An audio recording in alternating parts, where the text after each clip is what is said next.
The thing is with most of the world and most of my viewers, and the reason why they can't get engaged, and the reason why when they watch my videos they're just like,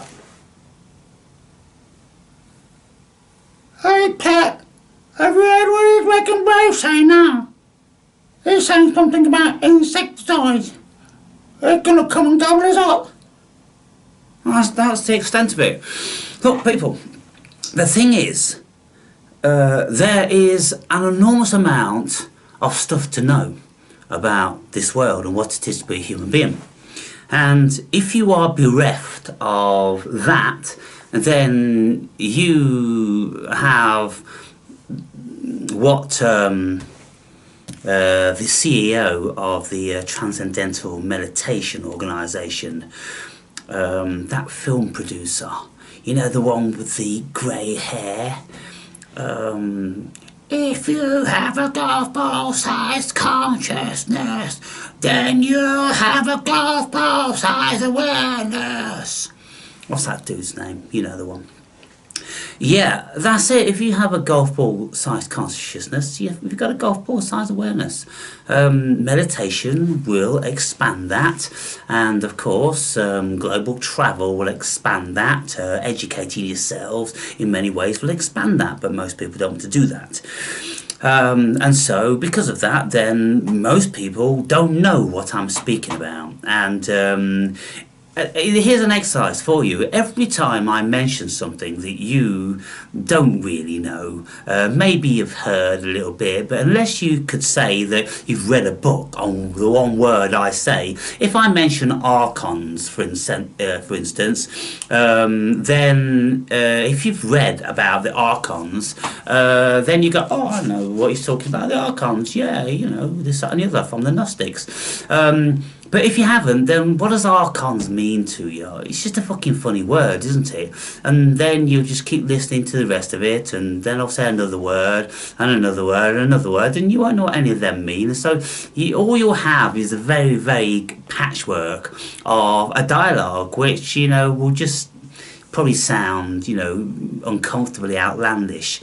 But if you actually read things like this, then you will have more of an insight.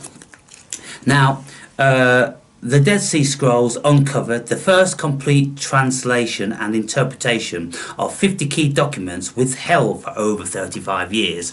Now, when they found these Dead Sea Scrolls, people had to fight through the courts of law to get them released, because the Catholic Church, among others, didn't want this stuff released. Why? Because it's vastly too embarrassing to all of their bullshit which they've been promoting and promulgating for the past 2,000 years.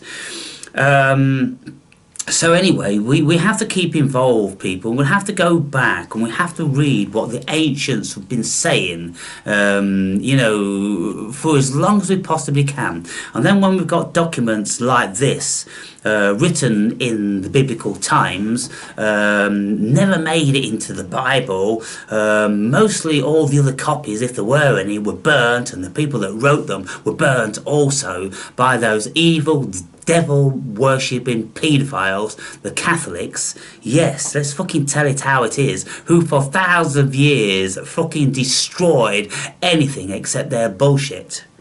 And when they went to the Americas and they destroyed all the indigenous peoples, slaughtered the motherfuckers, and burnt everything, destroyed everything, all the remnants of you know, existing human ecologies and cultures and all the rest of it. The Catholics have been the biggest scourge on the fucking planet, and they, every single one of those motherfuckers, should be burnt at the stake. They should be given what they were giving to every fucker else that had the misfortune to get in their path. Now, so in view of the fact that the vast majority of people don't know anything about any fucking thing, really, you've got no depth and you haven't read any books and you're not very old and, you know, all this sort of stuff. There's lots of stuff to it, people. you know, you hear a little bit of something and, you know, you watch a video and then all of a sudden your opinions are formed on the base of that. But by the time you've watched 100,000 videos, then your opinions will chill the fuck out, to be fair, because when you just watched a few things, then all of a sudden you big up your opinions and you think this and you think that. But by the time you've been absolutely inundated and saturated with information from all over the world, from all different sorts of time periods, then you'll just go, what the fuck are we dealing with here? And you'll be very open-minded about it all. So let's start on a premise of being open-minded now, a little bit. For those few of you that know anything about mythology, then you would probably heard stories, read stories, listened to stories about the origin of man. And you go back way back when people were writing about in the beginning there was an essence of God, and God had a thought and decided, you know, to create life through whatever shape or form. And God was light, but God got a bit bored in the light, so decided to have offspring somehow, and then the offspring kind of got a little bit bored as well, so they decided to invent matter, and then the matter turned out to be evil, and so they had to invent something else to counter the evil. So we've got all this stuff basically, starting back with, you know, entities like Sophia and Yaldabaoth and you know, Ahura Mazda, and any number from all over the world, you know, Hindu gods and ancient fucking, what can you say, before the Muslims, what was the culture before the Muslims? Like Sufis and things like that, right? So lots of people, and what do we do as conscious beings? Well, we think shit, and that's what we do. We think shit, and we write shit down, and then we exchange stories, and we build on that, and we use our imagination, and then, of course, all of the masters of the planet would be taking entheogens, and so they'd be seeing crazy crazy ass shit, people, when, you know, you look at all the entheogens that there are on the planet and all the different dimensions that take the human being into, well, then you get quite elaborate stories being told. And so people will start to think of, in the beginning was this and that, and they would have some idea about a god of the cosmos and, you know, consciousness and, you know, good versus evil, and they write all this shit down the best they can. And in one of these stories, the Gnostic story, there is speak of, you know, like Yaldabaoth being evil, and then Sophia being a little bit good, and then all this stuff, and somehow along the fucking way, the human being was created. But we have been infested with evil, and so, there was this beautiful thing created by God called the human being, but then because of its physical nature, then it became corrupt because physical stuff is evil, and this is why, you know, only spirit is pure and matter is evil, and all that stuff, goodness me. But when you listen to this story about the Gnostics, and they say, well, this Yaldabaoth character, which is also Yahweh, by the way, Jehovah, the God of the Old Testament, created human beings to enslave them because he was jealous of the mother, Sophia, and all different sorts of weird and wacky fucking shit goes into it. But the crux of it is, it turns out now that Earth is a prison planet, governed by Yaldabaoth, Yahweh, the evil one, not not Satan at all. Yahweh is the devil. And you can watch many videos and read many books about Yahweh actually being the devil, being the evil one. And if you read the Old Testament for yourselves, then you will see clearly that that is the case. There's nothing benevolent at all about this character Yahweh. And then you have the Anunnaki, Enlil and Enki, and Nephilim, and all different sorts of stuff going on. And nobody has a high opinion of this fucking Yaldabaoth thing, by the way. So Yahweh, by all accounts, is a cunt. So those of you that are clutching your fucking stupid Bible, you're clutching a manifestation of evil itself. Only such stupid cunts, you have no fucking idea, because you've been brainwashed. And then when you get the sprog of Yahweh, you get son of Yahweh. Well, he is an equal cunt as far as the fucking Bible's concerned, because you have to kiss his fucking dusty old fucking cowpat fucking sandals before you'll ever be saved, and you can go into heaven. Fuck that bullshit, and fuck him.